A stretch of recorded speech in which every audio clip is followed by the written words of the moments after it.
Welcome back, everybody, to another episode of the MX Endurance Podcast, where we look at everything that's been happening in the world of endurance sports. My name is Tim Ford, and this week I am joined by none other than James Bale himself. Jimbo, welcome back.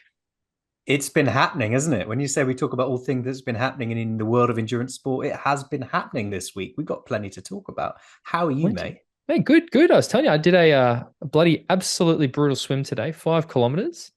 It's too long. It's too much time to spend in a pool, but actually, to be honest, Yeah. it wasn't too bad.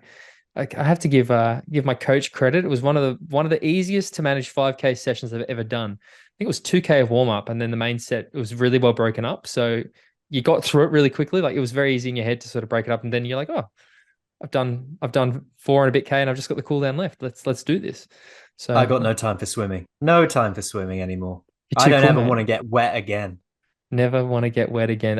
We're floating dangerously close to weather talk here, so let's move on to something else. Uh, did you watch the races over the weekend, mate? How was I your race watching experience?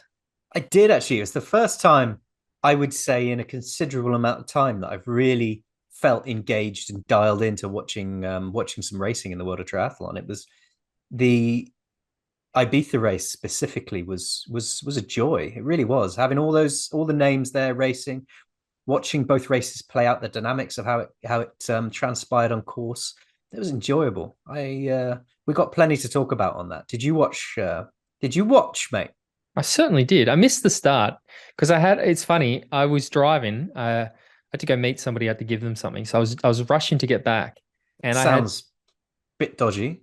So, I mean, I can tell you, it was the voice of triathlon, Will McCloy. I was giving him a set of carbon wheels, uh, oh, okay, and yeah. and I was rushing to get back, and my phone just lit up. Like, I had so many people messaging me while I was driving. Yourself, Matt Sweeney, a bunch of other people, and because I'm a good driver, I don't check my phone when I'm driving.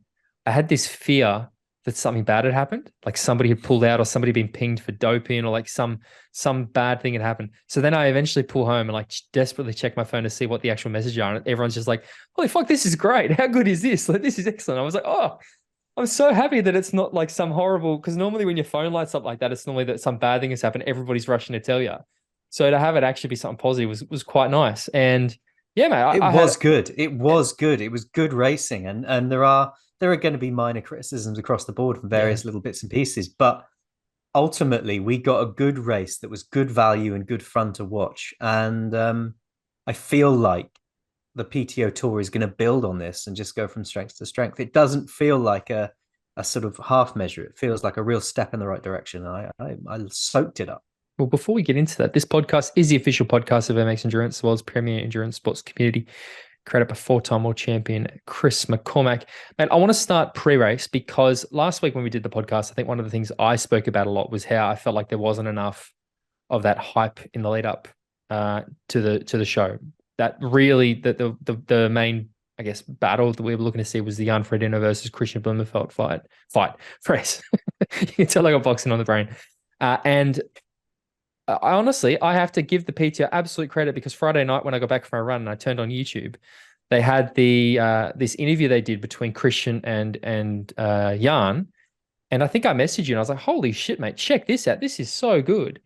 And it was exactly what I wanted. We had these two guys, sitting next to each other, giving each other a bit of shit. I thought it was fantastic. What did you think of that pre-race video? Yeah, I think it was amazing. As soon as I saw it was there, I went and watched it while I was cooking some lunch, and the needling was fantastic. Yeah. Their comments on the Colin Chartier was Oh, that was needed. I good. think the Yeah. sport needed that. It was an injection of real response from two of the top names on the men's side of the sport. I just, like you said last week, I wish we'd taken that kind of dynamic and that interview and that build up and fed it back over the last few weeks because there hadn't been a huge amount in the lead up. But great to see when it finally happened because watching them both sit next to each other and talk like that was exactly what the pre-race build up needed. What was the women's one? Who was, because I didn't watch the women's one. Who, because I saw they had, was it Danny? And I went, I'm not so. I didn't see the interview on the women's side. I would have assumed it would be Lucy Charles-Barclay and Anna Haug, but It probably was, not. who was it? I'm pretty, it was Daniela Reef and Ash Gentle. Oh, And okay, yeah, I mean, fair enough. No, Ash Gentle, definitely. Ash Daniela Gentle Reef, definitely. less so. I feel like I would have probably rather have seen more of the, not that again Daniela Reef, great athlete, but I feel like she probably wasn't coming into this with that momentum. Whereas I think Christian and Jan, it was Ash we obviously wanted to see, but then we wanted to see how. I reckon Ash and Haug would have been a fantastic pairing. Or Lucy Charles-Barclay and Ash would have been Or a good call. that's another one. Or get Chelsea Sodaro in their current Kona champion. But no, I think that they really sort of have elevated this year, and I think what do you want to talk about the race? Do you want to talk about that broadcast? How do you want to attack this, mate? I would suggest we start with the broadcast as Yes, a so do I. thing, and then move into the race and results. So, what did you think, Mr. Ford, of the broadcast? No, I mean, I'm going to start with what I think is probably do I start positive or negative? Positively, looked great on TV. I think the closed course looked fantastic. It was tight. It was easy to follow. You could work out where the athletes were. The fact that they had that big loop on the run course made it very easy to not only see where they were on the course, but how far away they were from each of the athletes. Those out and back sections were also really good because I know that when you do the race, it's very easy to take, when you're racing, it's very easy to sort of take a time gap. But even as watching the race, it was very easy to also sort of get a gauge of, who was closing, who was, moving. And you could really sort of see the way, like in the men's race, Christian was moving through the field, like Magnus was moving through the field, that sort of thing. So that was great. The bike course, I got nervous watching the bike just because it was so tight and there were so many cars on that bike course that sort of stressed me out a little bit. But I think that it's a huge step up in terms of broadcast quality from what we've seen previously. I thought the commentary was great. I did see that when they had non-Stanford come up and the name tag was Aaron Royal's girlfriend, and I was like, oof, Yeah. But That did need a bit of a tweak, I think. But still good to, like I said, it was really good to have. I think they had non-Stanford, they had Emma Snowsill / Frodeno, they had Reese Barclay. I think they did a really good job of that. Vicky Holland was more on the ground, and the commentary team, I wasn't familiar with who they all were, but I think they were great. And yeah, like I was very pleasantly surprised by how much I enjoyed watching the race. And it's funny because we're going to get to this other race later, how stark the contrast was. Yeah. Going from Saturday watching the PTRS and then on Sunday attempting to watch the long distance world champs, the world triathlon race, and actually having to turn it off because I was so fucking bored by it. So I thought that's the other thing. It was very stark contrast. And I kind of think it's quite clever of the PTO, right? To sort of let you go, yeah, we'll partner with you guys. Yeah. Fucking bang. And then you put this shit next to it so it looks even better. But I think they did a fantastic job. I agree completely. I think when you look back to that first Collins Cup race and the expectation of the broadcast there, and it felt almost panicked. When you're watching it, they're passing backwards and forwards. Microphones are on, microphones are off. It was just like, Yeah. But with this, it felt like a really polished. Yeah, there were a couple of tweaks here and there, but it felt like a really polished broadcast entity. And I loved the cutting to different interviews during the race, like you say, the addition of non-Stanford and Reese and people like that with interviews on the course, around the course, and having reporters down on the start line, and then cutting back to the commentators. I thought it was all really well done. Like you say, when you got non-Stanford on screen, titling her as Aaron Rawls' wife, do a bit better than that. She's got a fair amount to her. Do you see? So it was Tommy Zafiris who put that tweet up, right? Do you see some of the comments where people are like, "Why are you pushing your sexist woke agenda?" I was like, mate, fuck off. Like, just fuck. If that's your takeaway, just fucking go away. Again, I think that person instantly got muted. I was like, "Yep, fuck you. You're on the mute list now as well." Yeah, I mean, and I thought they did a really good job capturing the race itself, especially things like following Blumenfeld through the race. They really got a sense of speed from that man. The way they were filming it, so he was feeding up through the people and through the other competitors, and I loved that. I think there must be something they could do with a graphic on screen, maybe because they've got this what is it called, Race Ranger? Yep. Is it? Yep. And so that must have some GPS thing in it. Component, So there must be something they can do with a map on screen where you could show where people people are maybe on the course, or even just live timings down the side that might be a little Yeah. bit more accurate, because I think some of the live timings down the side were a bit off. But other than that, I think it was pretty good. There were a couple of moments where the camera work was making me feel a bit sick, because you'd be all over the place, and you don't really get that when you're watching a pro cycling race. You don't get that sort of like, oh my God, I feel like I'm upside down and getting a bit seasick. But maybe it was just a consequence of the really tight nature of the course and trying to get those motorcycles around those bends. I think the most obvious issue I had with the race was and it's we see it in every triathlon, was trying to balance out the women's race and the men's race. And one of the big frustrations that's I a different had, topic entirely. yeah, but one of the big frustrations I had was after the men had finished, we spent 15 minutes at the finish line, not really showing much when we could have been seeing the women's race. That was, to me, probably the biggest strike. Yeah, and also, like, you want to watch the women's race as a whole. You want to watch the men's race as a whole. Yeah. At the end of the men's race, you're 15 minutes at the finish line not watching the women's race, where it's really exciting stuff has happened. And then when the women's race had started, when it's just doing the swim bit, you're watching that rather than watching the key moments of the men's race. And it's like, come on, I do them one after each other, do them on different days, do something that means we can or two different streams that you can pick and choose what you want screen. to watch. Much like people who are watching youtube.com, Yeah. whatever our thing is. There's two of us on the screen. I felt like that because they seem to be doing that. There was points, right, where they were doing the split screen.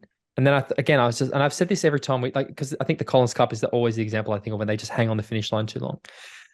Again, I don't think we're sort of, we're not saying anything they probably don't know. I think that I've seen a lot of sort of people jumping on it. The other one as well that I think I found a little bit, not frustrating, but I didn't like that there wasn't enough. They had the splits and the gaps, which was great, but I wish they had more of a this long to go or this far in, so we knew a sense of distance. Because again, with the problem right with this distance is that it's not a 70.3. So 70.3, you normally know they're riding about 2 hours. They're swimming about 22, 23 minutes, and they normally run in about 70 minutes, right? Whereas with this distance, I fucking don't know. So when you're watching the bike and it's like 2 hours 10, I'm like, are they close to the end of the bike? I don't know. I didn't know where we were in the race. And because while I talked earlier about how the run course was very easy to see where they were, the fucking bike course, I had no idea, mate. Like it was a highway. So I think that's another thing that they, particularly on the bike. On-screen graphics, I'm sure it's coming, but on-screen graphics would really fix that. Something like a line along the bottom where you've got the start that represents the start and the finish, and you've got they would do athlete dots going across or something like that. They would intermittently have 14 kilometers to transition, but I like just put that up there permanently. I think that's the thing I'd like to see is just permanently how long to transition. That's just, again, that's me actually nitpicking. I think the Australian exit in the swim is, I love that from a race point of view, because you actually really clearly get to see who's who and where they are. So you get an actual proper, not only the numbers on the timer, but you can physically see the people. The fixed cameras on land, I don't know why they opted for that. It did make the watching the swim. And again, I'm nitpicking now, right? Don't think I'm just saying it because I think it's, I think when you look at what Super League does, for example, where they literally have those boats that swim next to the guys with the camera in their face. That's what I want to see. I want to see some better broadcast over the water, because I think that's the one thing that always lets down races. But mate, I have to give the PTO credit. They made, I think, a real leap forward. This is, totally, I guess, where I hoped they'd start. I feel like this is, in my head, was always going to be the starting point. And I think that we're there now. So let's see them continue to evolve and improve. I agree. That's why I hark back to the first Collins Cup at the start of this, because this is like, from what they'd said to begin with, this is where I expected them to come in, and we're finally there now. And I'm really pleased to see it, because it felt like a real broadcast entity, better than probably anything I've seen in triathlon so far, I would say, other than sub 7, sub 8. Yeah, I'd agree. Which is a different thing entirely. Yeah. But it just felt like a proper sports broadcast coverage package that you turn on, and you got this whole complete journey through the event, and it was brilliant. Other than the split screens, I'd say the men's and women's race overlapping on each other would be my biggest complaint. And but again, one of the other, just nature of a lapped course, right, is that very quickly when you had lapped athletes running along with the leaders and stuff, it was a little bit confusing. But I think that they did a really good job, and that sort of was early on, and then it sort of very quickly you knew who the main players were. So yeah, fantastic. I can't praise them. Let's talk about the actual race itself now, mate. We've talked about the broadcast. We talked about the pre-race stuff. Broadcast. Let's start with the women's race. Women's race. Well, Was I mean, it played out as we expected to begin with, didn't it? With Lucy Charles-Barclay leading out the swim Yep. by a significant margin. A But huge gap. Huge. Was it yeah, 90 seconds to the next two? It was nearly 90 seconds, right? It was Lottie Wilms and Rebecca Clark with 3 and 4, but there was a significant gap to those ladies, and then another probably 20 or 30 seconds to main pack. So Lucy had a astronomical gap out of the water. Like she really went for it. And yeah, it was good. and soloed away on the bike. I mean, Yeah. she lost a bit of time on the bike, but she wasn't troubled on the bike in any way. She had the course to herself. She was head down into the wind, and off she went. And it was looking like I wasn't at any point thinking, well, she's going to run away with this, because I knew the power in the group behind her on the run. But she was looking very composed at that point, eh? She just looked like cool, calm. Like unlike Dallas, where we saw she had those little, hiccups and the bottle and all those sort of things. None of that. Just literally streamlined. Bang in, out of the water, boom, out. Took a little. I think she was a little bit. Am I thinking right? She was maybe a little slow in transition. I think I saw her just again. Lucy Charles does not possess the greatest transition. She never has. It's No. probably but definitely improvement. But yeah, mate, she just looked super cool, calm, and collected to me.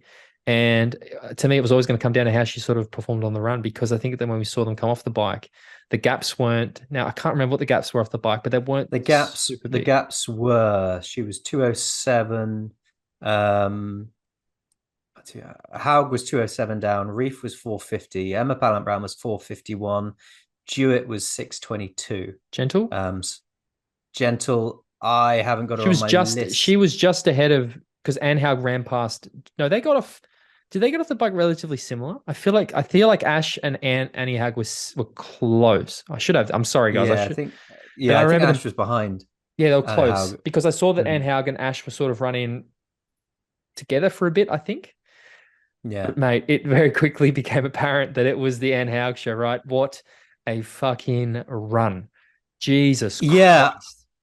I mean, she just started gobbling up the field, didn't she? One by one. I mean, it became evident very, very quickly, and unless disaster was to strike, that it was over for Lucy Charles-Barclay in terms of winning the race. Yep. And she was just going to be managing her effort till the end. And the point at which Haug went past her, the commentator was like, "Is Lucy going to try and match her?" And it was like, "No, mate, not in the slightest." She can. Look at the speed she's moving. She's such a good runner. She stopped the clock on the run in 102.55, which was 3 minutes faster than Ashley Gentle, and only 12 men. Only 12 men ran faster than that earlier in the day. So she was the 13th fastest run on the day. You see, now here's the thing that I find odd about this, right? Is that a big conversation this year has been around Jan Frodeno's age, 41 years of age. He's probably, the short stuff doesn't suit him so much anymore. He probably doesn't have the speed in the legs to keep up with the Christians and all this sort of stuff. Anne Haug's 41 years of age, right? She's the same age as Jan, and I don't think we've ever seen her running better.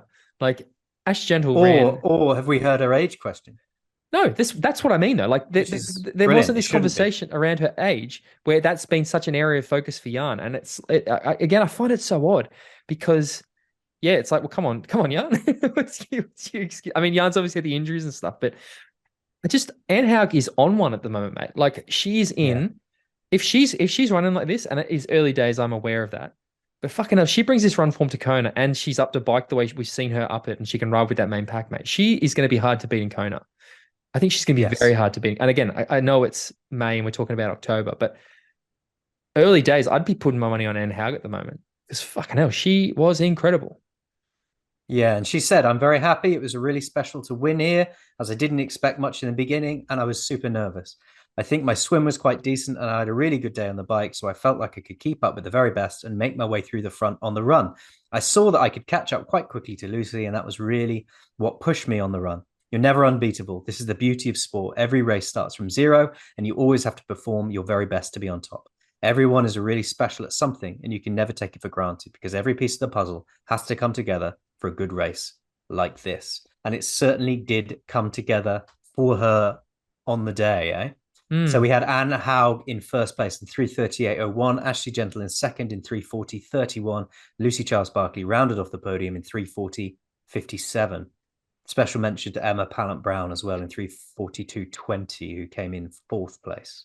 And she also Sidara DNF'd, I think that's right. She had a mechanical Yeah, she dropped out of it. Yeah, I'm not entirely sure the reason for her DNF. I don't want to yeah, speculate. The other one, because on the Obsessed Triathletes Fantasy League, I picked Sif Madsen for the fastest bike split, and I was super keen and I couldn't find her on the tracker. I couldn't find anything. She just didn't have a result.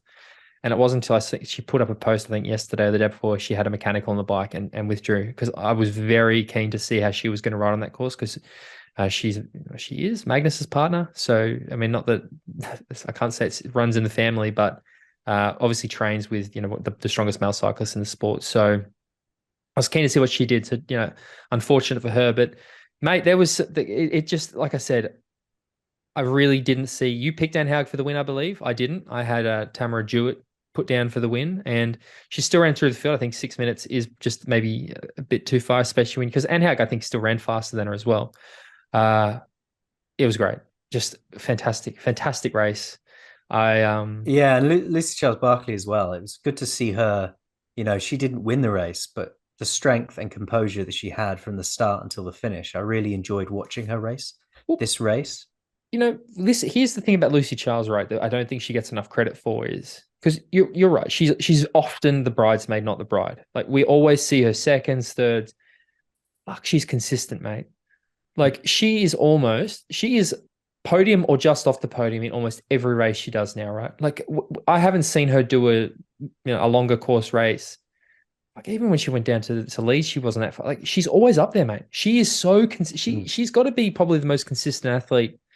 We talk about the Ash channels. And positive about it as well, because it's, what it's like when you're in a race and you're being hunted down by somebody. It's not a pleasant feeling, and it's easy to get demoralized if that's a repeating cycle that you keep having. She's trying to figure out how to stay ahead on that run, how to not come second, how to not come third, how to not be hunted down by likes of Anne Haug or Ashley Gentle or someone like that. It would be easy to get demoralized, but she seemed positive and she seemed upbeat and just happy to be in the race afterwards as well. That was a theme that seems to go across this whole weekend, I think. I think that we're seeing a lot of people who are actually just happy to be out there. I mean, again, I don't want to talk too much about Kona, but Lucy Charles has literally come second, four times in Kona? What does she have to do to win? What do you think Lucy Charles has to do? Because you got the Anne Haugs in that. Like, what is it going to take? She's got a spectacular swim. She's got an incredibly strong bike. Yeah. So in reality, the obvious answer is she needs to be a faster runner. See, I don't think that's the case though, right? Because I think she does those rides solo.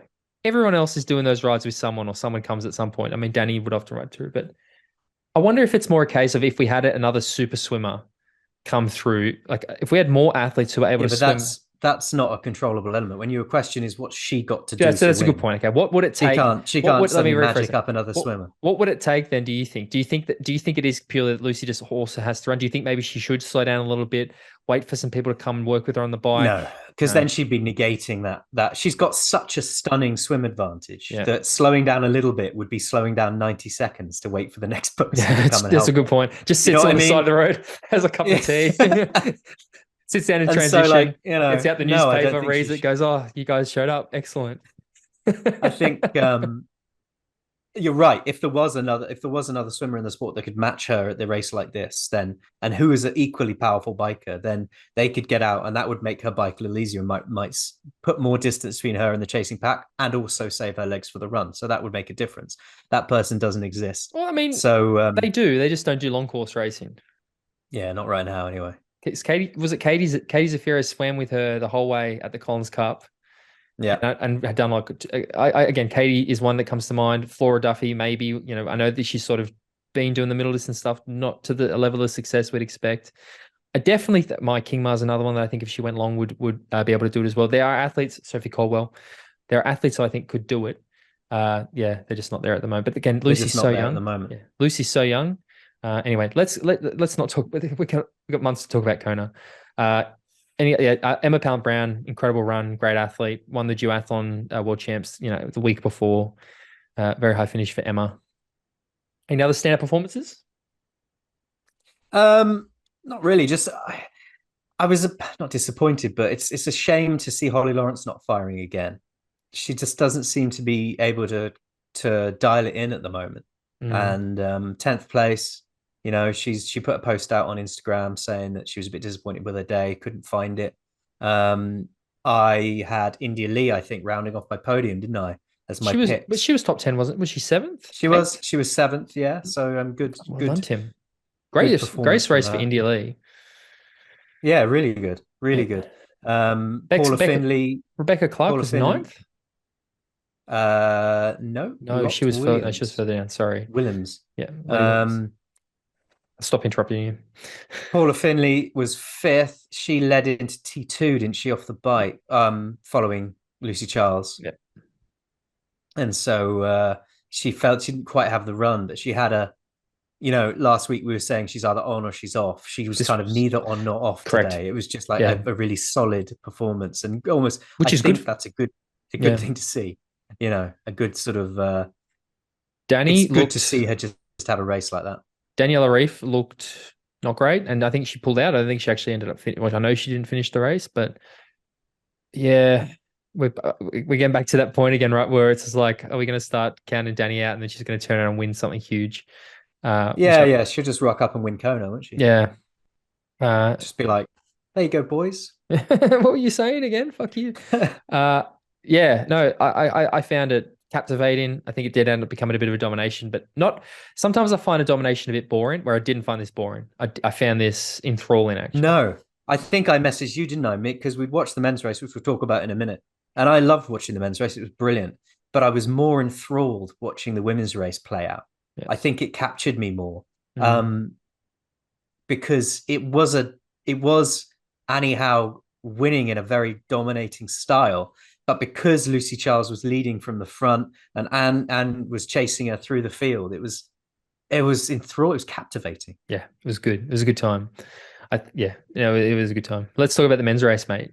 Because I don't think anybody who claims that they picked Max Neumann for the win, I'll call them a liar. I'll call them a liar right now.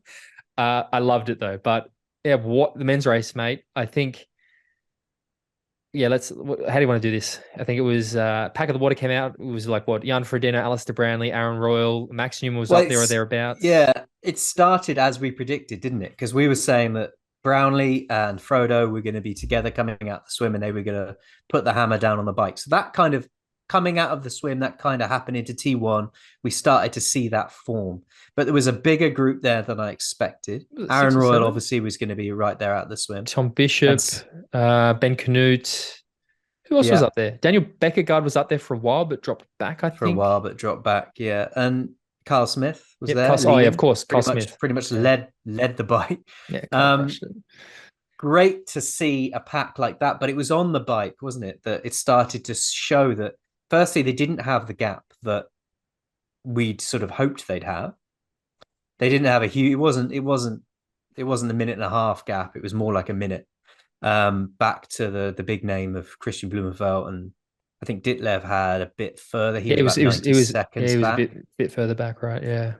But then it was on the bike that we started to see that Frodo just wasn't firing. Now, initially it looked like maybe he was just sitting at the back of that pack, saving his legs for the run and hoping the pack would do the work for him. But afterwards in the interviews, he said he just didn't have it. He didn't have the power to go. And that when that group split, he wasn't in that split. I think, again, watching the bike, very quickly, I was getting frustrated because it didn't look like that group was, as we said, working together to fucking keep the others away.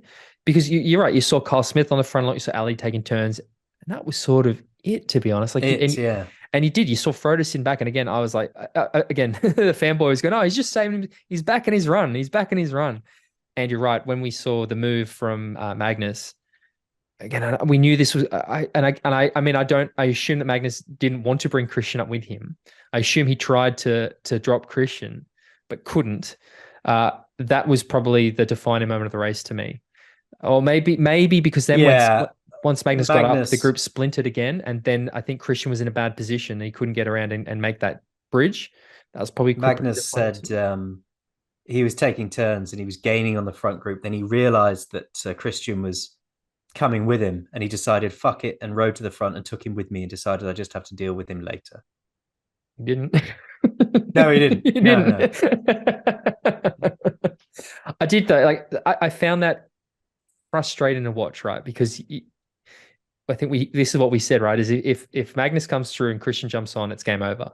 And it wasn't game over. Like it very, very much wasn't game over. No, but it felt like it at that point, didn't it? It did. It felt like, he's taking Christian with him. They're going to get to the front, and Christian's gonna take this race. Yep. Didn't happen though, did it? Didn't because what was it? Blumenfeld and Smith led the way into T2, and then Carl Smith ran out of T2 onto the run first, but Brownlee was soon out into the lead. And he was looking comfortable. I thought it was game over. I thought, here we go. I know. It's happening. Yeah. Alistair Brownlee's finally going to do it. And he was, oh God, that man is running well. He looks just like good. He's the personification of how I wish I ran.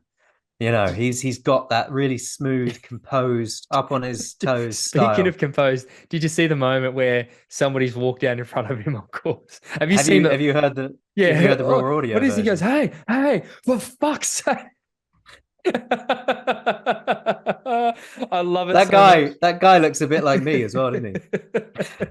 That's my favorite part of it. That's my favorite moment of the whole race. And I think it was what's it, Triathlon Out of Context on Twitter were the ones who shared the thing with the like the raw audio, and it's just made me love Alistair Brownlee even more. I was like, this guy's he's like just one of us, just fucking furious. He was looking composed, but then I think it was about halfway. It looked like he just got hit by a train. They panned away, and then they came back, and his run form had collapsed. It's funny, right? Because you're talking about how Alistair Brownlee, when he runs well, is what you wish you looked like.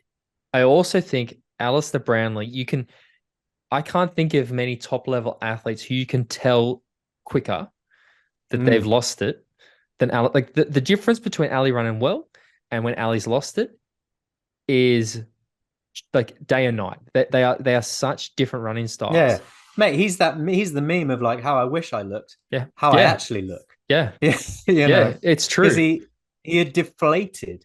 And then you started Neuwmann took the lead, and Blumenfeld just started hunting him down through the field, didn't he? He was running with a power and determination. I think he got the gap down to 20 seconds at one point. 27 was it? Oh, so he got it down, then it went out again, did it? He got it down to 20 seconds, then it went out again. Neuwmann saw him at the turnaround. That was the closest they were, is that U-turn. Yep. Neuwmann saw him and then put the power down. It's strange, mate. I'm not used to Australians doing well in triathlon. Fuck off. I did see you say that. Max Neuwmann, mate, what a gutsy performance to take the lead that early on, to pass Alistair Brownlee the way he did, and then to literally fend off everybody. It was amazing. Like it was and he was emotional at the finish as well. And it was so cool to see. Oh, that you can see when someone is surprised something's happened. Not that as a pro athlete, obviously he backs himself to take the big stage and take the big victories when they come, but he was just overjoyed with the way this had played out. I think add to that the sort of majesty of the event. You got the 3 gold medalists. The 3 last gold medals in triathlon. 4. Both 4. Yeah, but all there, all competing. And all of the spotlight was all about those names, for him to come away and take that victory. So we had Max Neuwmann in first place in 3:13.47, Christian Blumenfeld in second in 3:14.14, and Magnus Ditlev rounded off the podium in 3:15.37, with Frodeno in fourth, Jason Weth in fifth, Alistair Brownlee in sixth, and then Beckergaard in seventh. Carl Smith, who did all that work on the bike, finished up in ninth. Aaron Royal, who led out the swim, finished up in 10th. So a few things. I think that I saw Tim Hemming did an incredible. Tim Hemming does Lord's work. I say this a lot, but I think he said that the gap ended up being between Christian's group and the lead group in the T2 was 27 seconds or something. So it was like Christian missing the move by Magnus and that lead group to get to the front is probably the defining moment of that race, because he couldn't get that gap down. I think it was maybe more, whatever it was. There was this gap of about 27 seconds. But he reckons that that's the moment where sort of Christian lost it. And I've seen Christian. How the race was one moment, eh? Yeah, exactly. And I see that there's been a lot of like Christian's pissed off. He's like, I've won every other fucking thing in this sport except the PTO race. I've got some quotes for you here. Max Neuwmann is actually trained by his brother, isn't he? Yeah, I so I sat next to them in Kona at the banquets dinner. I was with Joe, and so fourth and fifth were next to each other. And his brother, mate, like honestly, what a fucking like the most Aussie guy you've ever. And I remember seeing him on course in Kona. Kona's 10 million degrees. It's the surface of the sun. And Max's brother is wearing an all black tracksuit on the side, like all black long sleeve shirt, long sleeve pants, hat. And I'm like, you fucking psychopath, mate. What's wrong with you? Just super Aussie, mate. And like not just Aussie, but like Queensland Aussie. So real. I don't know what that means. Real fucking Aussie, mate. Fucking real, like proper. Makes me sound like a posh Englishman. So, but just legends. Great guys. And no bullshit science. Isn't that what he said? Yeah, he said it was during COVID that he first started working with his brother. It was a bit of a rough time in Australia. I left my previous coach and my brother just said, let's give it a crack. He probably didn't say it in that accent, did he?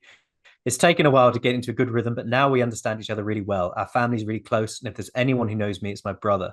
We didn't know how it would go at this race. It's just such a different race when you go up against the best guys. But I think you can do much better than what I've done today. But I think you can't do much better than what I've done today. We are a very simple organization. If anyone saw how we did things, they would probably laugh at us.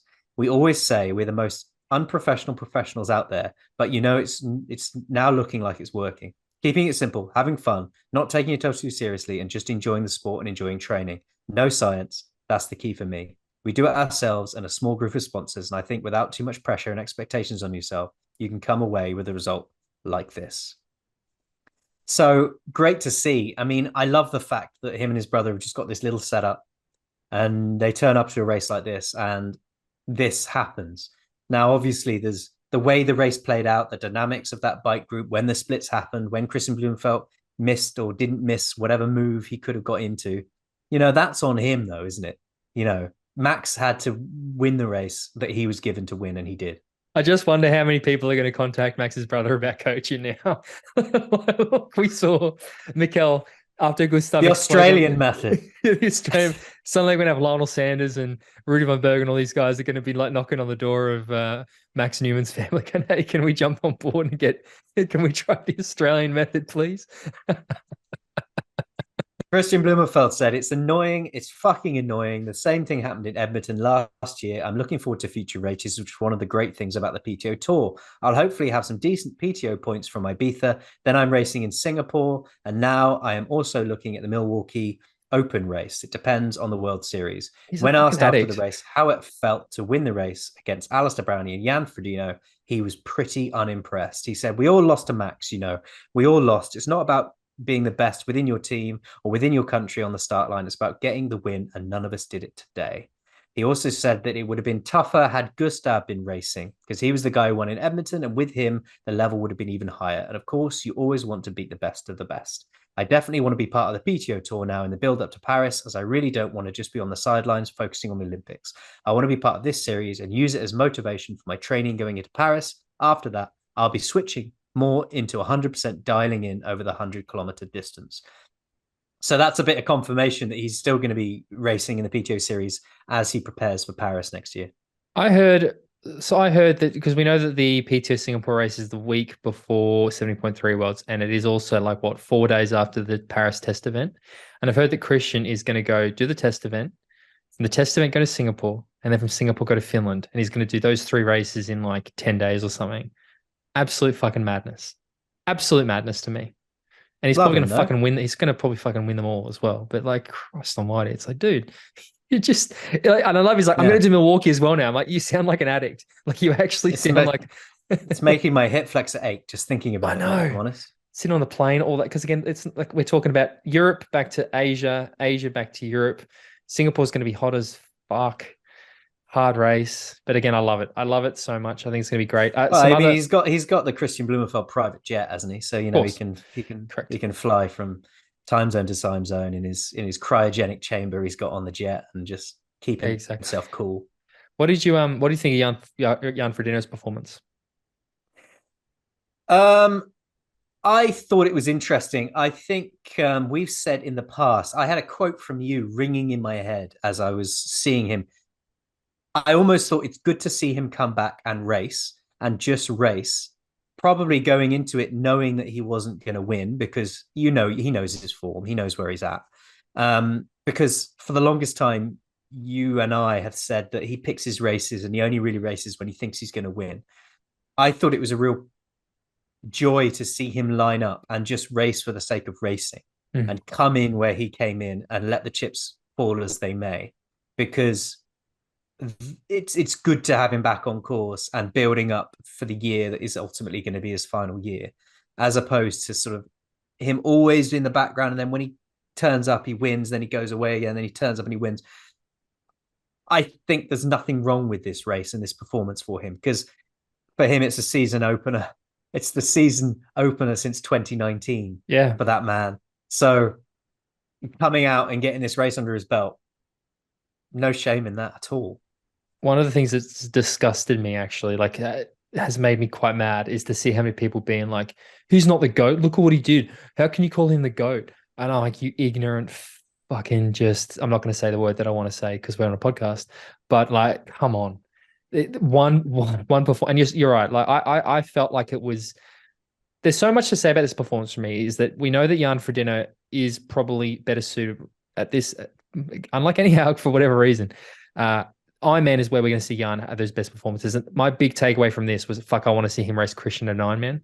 Like, I really, as good as it was to have Jan and Alistair and Christian on the start list together, I would love to see that Jan, Christian, Gustav, Alistair on the start list at an Ironman race together. That excites me, because I think if you look at the way Jan raced, yeah, he didn't have that top end power on the bike and he sort of sat in, but swim was there. The bike will come.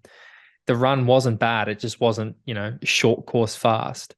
I think everything's still there to see him being extremely competitive at long distance racing. And again, I love seeing with his family at the finish line. It's the first time we've really seen the kids, I guess, in public sort of thing, like to see Emma there with their two children at the finish line. And I thought that was, again, it's like we're seeing this softer side of Jan a little bit, which I appreciate. Like, I think it was great. And you're right. It was good to just see First him. race since 2019, man. No, he did fourth. 2020.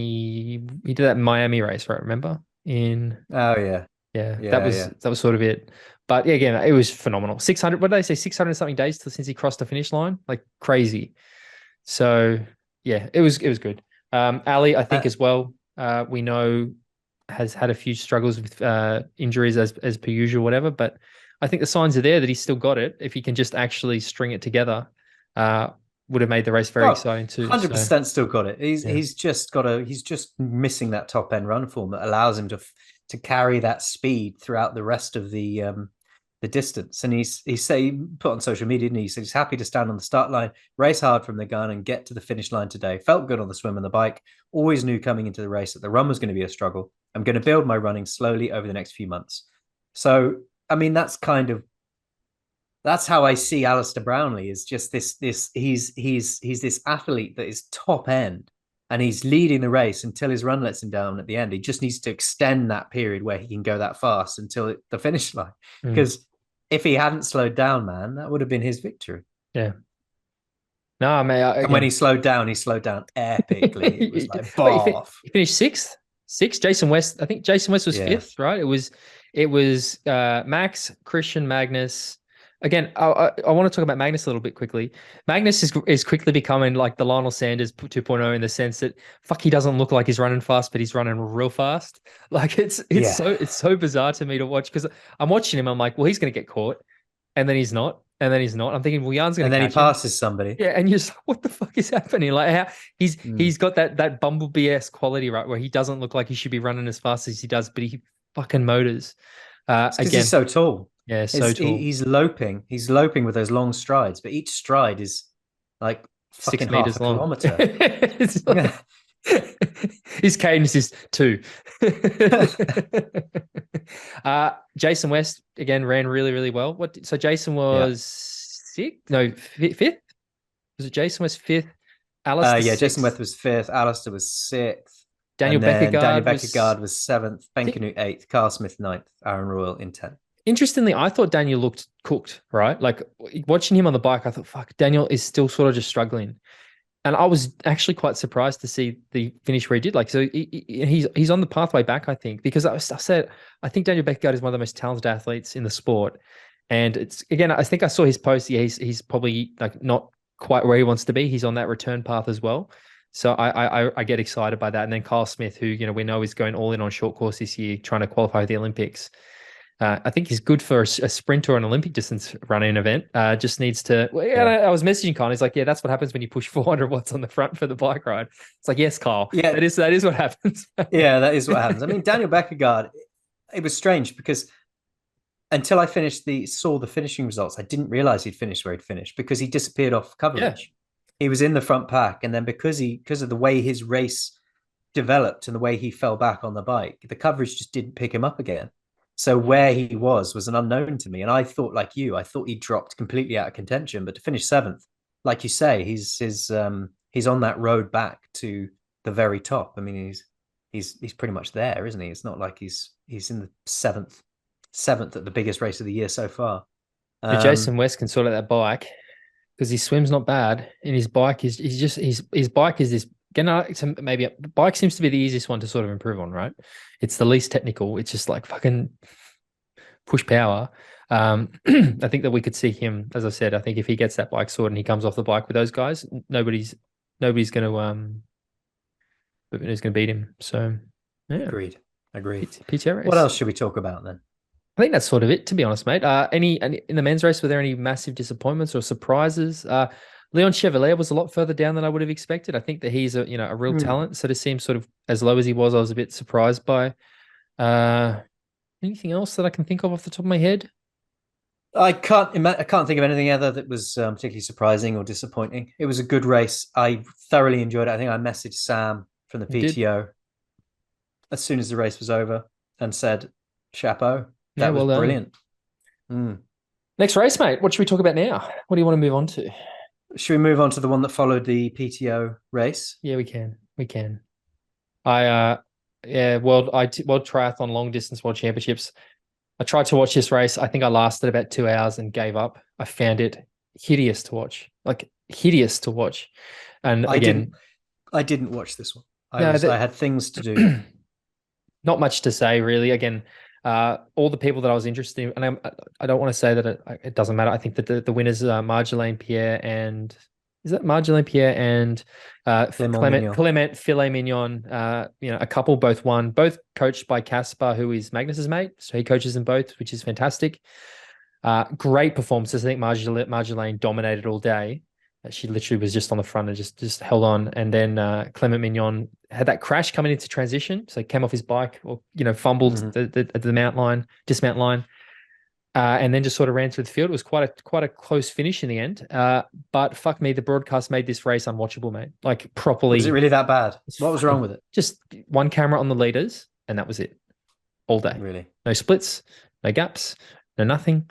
Just cameras. You saw the same two people on the men's race because it was, again, I'm forgetting the German's name. The German who rode with Clement Mignon together on the front. And then they'd cut to the women's race and you see Marjolaine on her own. And you're like, where's Ruth Astle? Where's Kat Matthews? Nobody could tell if Kat was still in the race or not. Nobody could tell where Joe Skipper was. Nobody could tell where, all the people that you wanted to, Josh Amberger, all these people, you just couldn't tell what was going on. And then even when they come off the bike and they're on the run, same thing, camera on the one person in the lead. And then the one person in the lead gets past and then the camera goes to that person. And it was just crap. And there were so many big gaps where there was just silence because the commentators didn't know what to say. So there's just these huge gaps of like dead air. And it's strange, isn't it? You'd think that they would, if they're racing the same weekend as the PTO event, firstly, you're going to get judged against what has come before because it's immediate, Secondly, if you do want to improve things, all the infrastructure's there. they've used it the day before to follow and provide a broadcast for the PTO event. You'd think that there would be an opportunity there to bring the level of the broadcast for the long course worlds up. Like I said, I just genuinely think they don't care about it, right? Like, and again, peek behind the curtain, the hoops we had to jump through to get Joe into this race was so much harder than it should have been. And like, yeah, it was very disappointing. And again, then we had all the people that I was really interested in following either withdraw or have bad races. Ruth Astle, who I picked, seems to not pull out in T2. Kat Matthews had issues on the bike, so she withdrew in the bike. And then Joe, like, it was so hard to follow because I was so worried about what was going on with Joe, and there was just no information, right? And yeah, I mean, I've spoken to Joe since the race. It was strange with Joe because I didn't watch this race. I was monitoring it using our chat group, and everyone was just like, Joe's got lost on the swim. Joe's got lost on the swim. And I was like, no one gets lost on the swim. What the fuck are you talking about? How's that a thing? So I know you've spoken to Joe. I have. Yeah, so you just, I mean, he's put out a post now as well. I don't want to go into too much, but yeah, it sounds like he's had a bit of a stumble going into the swim, and he's just that the stumble or fall has meant that he's just not been able to get onto the feet that he needed to. And again, the thing is, that's like I don't think we fail to understand how important good position that swim is, because those gaps suddenly, can blow out really, really quickly, especially if you swim 3K completely isolated. And you've got, these guys who are incredible swimmers. So those gaps became really big. And he just sort of said, yeah, bike power was good, swim was disappointing, and got off the run and just had nothing.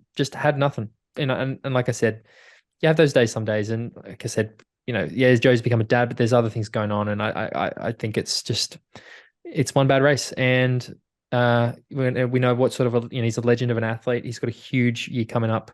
I don't think there's too much to be read into it. It's one bad race. Doesn't define him. Doesn't change his perception or position in the sport. So, no, absolutely not. So on the men's side, in a second, Clement Mignon was in first place. Yeah, Spanish athlete who I can't remember his name. Antonio Benito was in second, and Matt Troutman was in third. And on the women's side, we had Marjolaine Pierre in first, Sarah Svensk in second, and Grutz Frads Lirard in third, who I apologize for because I probably butchered the pronunciation of her name. Sarah Svensk did that very, very fast Ironman in Cozumel the same year Christian did as well. So we know that she's a very, very good long course athlete. But Marjolaine, I actually think I'm saying it's Marjolaine anyway, Marjolaine Pierre, I think, is another one to watch. Incredible runner, really, really good athlete. This is the first time she's gone longer than a half. I think we're probably going to see her continue to do these longer ones after that performance. So yeah, great. Very cool. Very cool. She said it'll take a long time to sink in. It's first time at this distance, and I had a terrible time last year with injuries. And she said she's so happy to win with Mignon. What a crazy day. Yeah, good for them as a couple. Yeah. That's sort of the extent of the races that I watched, mate. So I don't necessarily have a lot more to say about the other. We can go through the results and yeah, I mean, comments, Sam Long, Ironman 70.3 St. George. Sam Long won. Good to see him back winning again.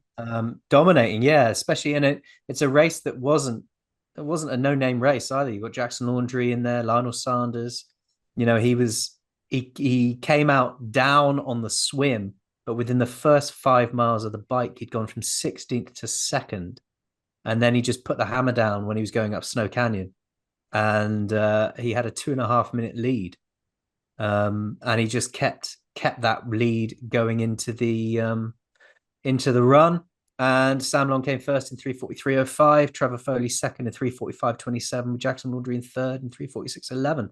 Lionel Sanders came fourth in 3:48.20. Neither of us watched this race because we were busy doing other things. But I'm pleased for Sam Long to see, because we want a positive and an engaged and a doing well Sam Long in the sport, because he adds another dynamic to the racing that is always a benefit to triathlon, I think. I want to give Trevor Foley a shout out. He's one of Lionel Sanders' main training partners, young upcoming athlete. I think he's got, that was a really good performance from him.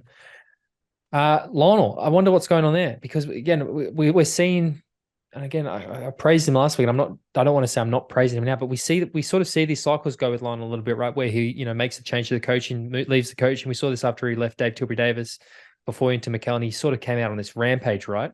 Whereas since he's left Mikkel, we're seeing quite a, I don't know, like, we did. I mean, the Super League was fantastic, but yeah, I expected him to do better at this race, and I have no understanding or insight as to what might have happened or not happened. But I was a bit surprised to see him so far off, because this is a race that he knows well. He did drop a chain, Did he? Okay. which it says cost him 4 minutes. Okay, that'll do it then, because this is I'm again. not quite sure how a drop train costs you 4 minutes. Have you got wedged? Because Sometimes you get wedged in behind the train. Yeah. You're true. It could have got jammed, but even then, you just get off the bike and you're back on again. Because most of the time, you don't have to get off the bike for a drop train. You just have the little, and you're done. Yeah. But, we know that he likes this race. This is where we saw him and Sam Long have that epic sprint finish in 2020 or 20, whenever that was. And yeah, the one with Beckergaard involved. Yep. And then we also saw him come second at the Ironman that they held here last year. So yeah, that was probably the big, again, fantastic to see Sam Long, get back on the way, the path that we've, expected of him. And again, interestingly, that he was able to, we've spoken a lot, right, about those races where Sam's really struggled is when there's crazy swim power up front. It's funny to see, right, where he's able to bridge that gap super quickly and suddenly he's not fucked at the end. Like I find, I'm starting to think that maybe we almost know what we're talking about a little bit here, mate, because it seems to be part of the factor. But the other one as well is the women's race, Ginny Metzler, who won the race. We know that Ginny Metzler's had a really, really rough period after coming second at 70.3 Worlds in St. George. Depression, injuries. She's been through the ringer. So I think she's even come out and said that she was close to walking away from professional triathlon. So to see her come back and win the way that she did, fantastic. Skye Moench second, I believe, off the top of my head. Yeah, Skye Moench. It was Jenny Metzler in first with 4:16.42, Skye Moench in second at 4:17.42, and Danielle Lewis in third in 4:18.24. Skye Moench obviously racing a home race for her there, or near enough, about as nearer to home as you can get for any race that she did. She actually messaged me after the race and she said, bear with me. Come on then.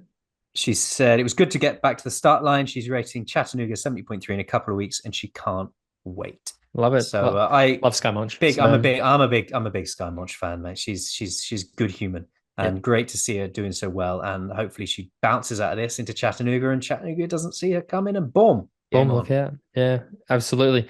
There's a big race in Australia over the weekend. IronMan Australia happened. One of the most iconic races around, although it seems to have the teeth's gone out of it a little bit. But in the men's race, we had Steve McKenna win in 8:06, second place Tim Van Berkel 8:07, and third place Sam Appleton 8:08. Now, from all reports, this was a true run battle where these three literally took, the lead changed several times and everything. So, to see them all sort of finish within a minute sounds like it was a proper race. Again, Steve McKenna, I think, is one of the most underrated athletes on the professional triathlete circuit. Tim Van Berkel, sort of in the twilight of his career, still good to see him, pushing them up there. And then Sammy Appleton, I know Sam came out and basically said this is a really good step in the right direction for Sam, which you love to see. The other name that I was curious to see how they went was Nick Castellan, who's Jan Frodeno's old training partner, who was going to be there. Sounds like he had something go wrong on the bike and he withdrew from the race. In the women's race, Kylie Simpson, 9:16. Second place, Radka Carterfeld, 9:25. And third place, Fiona Moriarty in 9:33. IronMan Australia, mate. Good. I don't know a huge amount about that race, as in this weekend, because didn't watch it, didn't pay attention. Saw the results in the news section. So good work, Mr. Ford. Well done. The last thing I want to talk about, mate, a little bit is about the PTO rankings, because there's been some movements since all of these races over the weekend. Have you? I know that you're an avid follower of the rankings, mate. Have you seen these changes, or am I going to hit you with No, I haven't. I'm just going to get them up. So I've got them in the screen in front of me here. So I just jotted down some notes about, I guess, the major movers. We'll start the women's race. So the things I noticed, we've seen Daniela Reef drop 6 places to 10. So she's now in 10th place. Kat Matthews dropped 5 places to 13th. So they're the two biggest drops that I noticed. And then in terms of gains, you had Marjolaine Pierre go up 15 places to 18th. Tamara Jewett's gone up 6 places to 9th. Emma Pallant-Brown's moved up to 7th place, and Annie Haug's back up to 3rd place. So she's right back on the track to get in that top spot back. What do you think about those rankings? I mean, looking at the way this weekend played out, it won't be long until Annie Haug is back at the top of those rankings, will it? Yeah. I can't see it any other way for the moment. It's looking representative of what we've seen, isn't it? Yeah. Ashley Gentle's still up there because based on the performance that she's put out over the last few months, she's been having a dream time. I'd like to have seen Laura Philipp race this She weekend because she went up a spot even though she didn't race. I found that quite funny. and Emma Pallant-Brown, I'm always pleased to see her sitting in the top 10. Even though she doesn't do the long course, she's still so good over these sort of middle and this distance that she well deserves her spot in the top 10 there. Yeah, again, I think Emma Brown had an incredible performance. Men's races, we've got Max Neuwmann's moved up 3 to 4th place. Daniel Beckergaard's moved up 5 places to 8th. Ben Canute's moved up 5 to 10th. Jason West has moved up 6 to 12th. Sam Laidlow's dropped down to number 5. Lionel's gone from 9 to 14. Florian Anget's gone down 6 to 15th. And Alistair Brownlee's gone up 18 places to 21. So some big movements in the men's field. Any thoughts on that, mate? Yeah, I mean, it's cool seeing Clement Mignon climb in the rankings. Oh, sorry, I left him places out. Up. I should have brought 7 places up to 16th. I enjoyed that. Lionel Sanders has got a bit of work to do, isn't he? Down in 14th there. Max Neuwmann up 3 places, must be loving it. Sam Long holding steady in 6th. The men's rankings, though, I'm intrigued to see what happens with Christian and Gustav as the year goes on, because we know that Christian is going to still race the PTO Tour. Gustav is going to do less of the long course, but their focus is going to get more and more towards the short course as the year goes on, looking at Paris. And I want to know whether they can hold on to those top spots. I think, well, Christian's come out and said that's his priority this year, right? Is to get the Olympic qualification for Paris and then maintain his world #1 ranking, which is why I assume we're seeing him saying, I'm going to do. Which is why I'm so excited to see whether he is able to train like he wants to for the Olympics whilst also being world #1 long course athlete. Yeah, it's cool, right? Is that doable? Or is it a problem with the ranking system? Does this show the massive flaw in their system? Maybe, I don't know. Gustav, I'm curious. I wonder whether we're going to see Gustav get the Olympic points and then maybe dabble, or is he literally just like, no, I'm only doing short course racing and up until Paris. I think we're going to get one of them on pretty soon. So yeah, absolutely. I was talking to one of them leading up to Ibiza. We almost had a Gustav. It's fine. Yeah. We almost had a preview with Gustav. We should get them both on together. I enjoyed that last time we had them on together. We should try to get them both on together and we'll have a chat. Yeah, we'll poke that WhatsApp group again then, eh? See what we can do. Yeah, and the other one, as we said last week, the days of the MX Endurance podcast are numbered. We are going to probably in the next 2 or 3 weeks. The podcast is going to be rebranded as Talking Triathlon. Literally just making a few tweaks to the design and everything. I think I've set up an Instagram page, mate, even called at Talking Triathlon. I have, mate. Do we get jerseys? So we're going to have jerseys with TT written on it and nice designs. We could do something. I'm thinking about for the artwork to have the TT symbol on a black thing, the TT cut out and the image sort of in the TT as the episode artwork every week. I think that could be quite cool. I'm just trying to work my head around how I set that up. So I don't have to use fucking Photoshop every time to do it. But mate, if people want to find out, mate, more... if you want to make awesome YouTube thumbnails, then you want to get the Adobe Express app. It's Canva. Brilliant. It's Canva, mate. It's easy. I'm a Canva man. I just want to put in a custom shape. Canva man, back from the aquatic center, not the aquatic center, as you would say, mate. If people want to find out more about MX Endurance, where do they go? Ah, shit. I'm on the wrong page. I'm on the If you want to find out more about MX Endurance, head to mxendurance.com or search MX Endurance on Facebook, Twitter, or Instagram. If you want to follow me, I'm at James85 on Instagram, or you can follow Tim at T414 on Instagram. Jump onto iTunes, give the show a review. You can do it in the podcast app, and it really helps the show out, and it's super easy. And we haven't had a review for so long. So come on, if you're listening, just hop onto Apple Podcasts. Where you're listening right now. Awesome. Pick it out. Jump onto iTunes, give the show a review. I've already said that. If you like what we're doing, tell a friend, help us grow the podcast. If you've got any suggestions, guests, criticism, or comments, send a direct message to Tim Ford on Instagram. Or go and find the new Talking Triathlon Instagram and follow us there. Send it there. Cool. Jimbo, pleasure as always, mate. Talk to you later. Cheerio.